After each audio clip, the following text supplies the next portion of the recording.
अरे यार ठोक दो क्या, उसका मेरे घर आना जाना था। वो शरीफ लड़का था, हमारे ही मोहल्ले में रहता था। हम दोनों की बहुत अच्छी बनती थी, शायद इसलिए हम दोनों एक दूसरे करीब आ गए। कब करीब आए पता ही नहीं चला। समय बीतता गया और हम दोनों की नज़दीकियाँ बढ़ती चली गई। एक दिन मैं घर पर नहीं थी। अब घर पर मेरी छोटी बहन अकेली थी। मेरे माता पिता किसी रिश्तेदार की शादी में किसी दूसरे शहर गए हुए थे।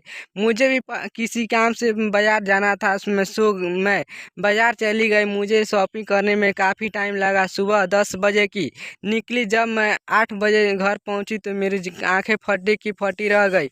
मेरा बॉयफ्रेंड मेरी बहन के साथ नग्न अवस्था में था। मैं भौचौकी रह गई और एक थप्पड़ अपनी बहन को लगाया। दोनों सहम गए और वो कुत्ता जल्दी से वहां भाग गया।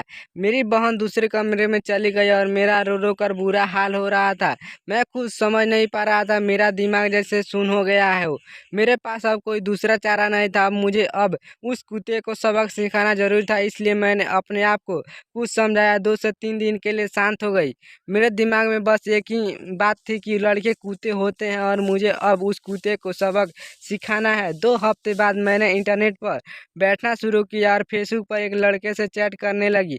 लड़का चैट करने में ठीक लगा। उसने अपने बारे में बताना शुरू किया कि वो देहरादून का रहने वाला है और रहता है, जबकि हम लोग दिल्ली में वो बसंत कुंज में रहते हैं। लड़का देखने में भी सुंदर था। उसने बताया कि उसका भी दिल टूटा हुआ है और वो भी एक फ्रेंड की तलाश में है। मुझे लगा चलो एक बार ट्राई किया जाए, शायद यही वो राइट चॉइस हो। हम दोनों ने अपने अपने फ़ोन एक्सचेंज किए और अब शाम होते ही हम दोनों एक दूसरे से घंटों बात करने लगे। वो मुझे भी पसंद आने लगा। उसका नाम आंसू था। आंसू बहुत ही मस्त, रोमांटिक और हंसी मिजाज इंसान था।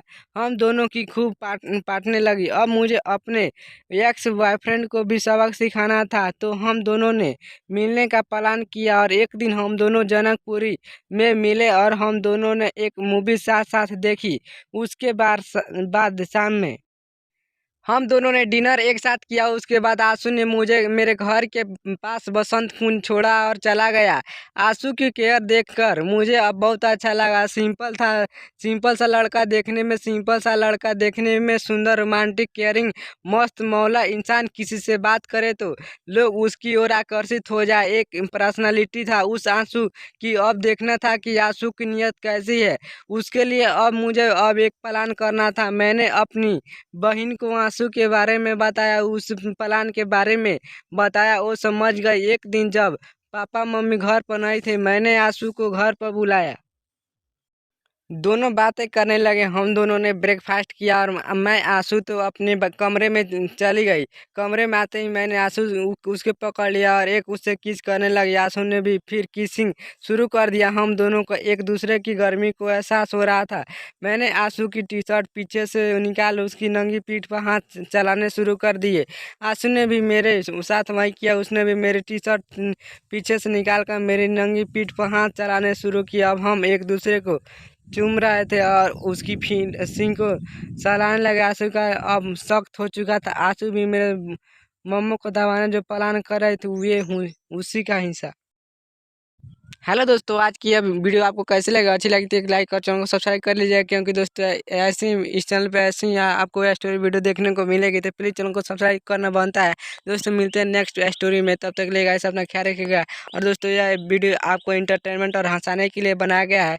इस वीडियो के माध्यम से आप जीवन संबंधित कोई रिलेटेड नहीं है, बस आपको हंसाने और इंटरटेनमेंट करने के लिए वीडियो आपको निर्माण किया गया है। तो प्लीज़ आपको इसमें ख्याल रखना है। तो आपको ऐसी वीडियो देखने के लिए चैनल सब्सक्राइब करें। धन्यवाद दोस्तों।